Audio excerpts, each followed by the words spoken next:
सच और झूठ के बीच का जो फ़र्क होता है वो बहुत बारीक होता है, जिसको समझ पाना कई बार मुश्किल हो जाता है कि कौन सच बोल रहा है और कौन झूठ। आज मैं आपको बताने वाला हूँ एक American thriller drama web series के बारे में जो अपने 6 एपिसोड्स में सच और झूठ को बहुत अच्छी तरीके से डिफाइन करती है। इससे पहले मैं आगे बढ़ूँ, अगर आपने मेरे चैनल को सब्सक्राइब नहीं किया तो सब्सक्राइब कर लीजिए प्लीज। ये एक कोर्ट ड्रामा वेब सीरीज है जो नेटफ्लिक्स पर अवेलेबल है, वो भी हिंदी डबिंग में।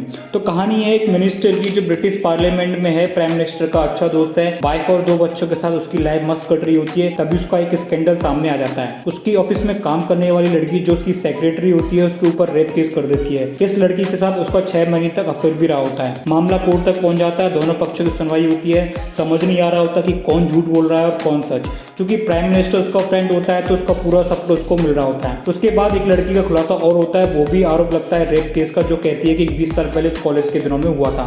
हालांकि उस लड़की का कोई अता पता नहीं चलता कि वो कहाँ है। मीडिया में इस केस की बहुत हाइप होती है, जिस वजह से मिनिस्ट्री का पद उससे चला जाता है। एक तरफ प्राइम मिनिस्टर के ऊपर प्रेशर होता है कि वो अपने दोस्त का साथ छोड़ दे, लेकिन उसका वो दोस्त होता है इसलिए वो साथ नहीं छोड़ रहा होता। दूसरी तरफ ये जो मिनिस्टर होता है, प्राइम मिनिस्टर का अच्छा दोस्त होता है, उसके कुछ राज उसके पास होते हैं जिसकी वजह से प्राइम मिनिस्टर उसका साथ नहीं छोड़ पा रहा होता। एक तरफ उसका वाइफ उसका साथ दे रही होती है, उसका यकीन कर रही होती है, तो दूसरी तरफ उसको शक भी होता है। उसकी वाइफ और ये प्राइम मिनिस्टर उसके साथ कॉलेज में पढ़े हुए होते हैं। अब कौन सच बोल रहा है, मिनिस्टर जिस पर रेप का आरोप लगा है वो, या सेक्रेटरी? इसी से पर्दा उठाती है ये सीरीज। दोस्तों ये एक अमेजिंग कोर्ट ड्रामा सीरीज है जो हर बारीक से बारीक चीज़ पर से पर्दा उठाती है।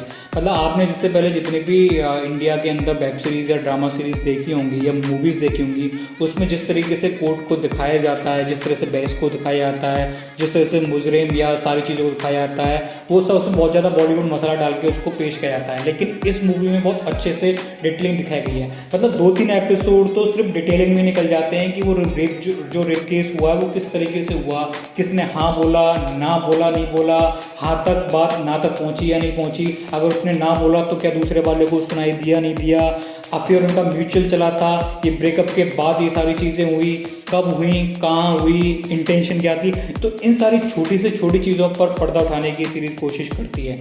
बहुत अच्छी सीरीज़ है। अगर आपको इस तरह की सीरीज़ देखने का शौक है या आप ऐसी मूवीज़ देखना चाहते हो जो थ्रिलर होती हैं, कोर्ट ड्रामा होती हैं, तो आपके लिए एक बेस्ट ऑप्शन हो सकता है। एंड सबसे अच्छी बात, बहुत बेहतरीन हिंदी डबिंग में ये सीरीज़ अवेलेबल है जिसको आप नेटफ्लिक्स पर देख सकते हो। तो आज की बस वीडियो में इतना ही। मिलता हूँ आपसे नई वीडियो में। अगर आपने चैनल सब्सक्राइब नहीं किया तो सब्सक्राइब कर दीजिए। Thanks for watching this video.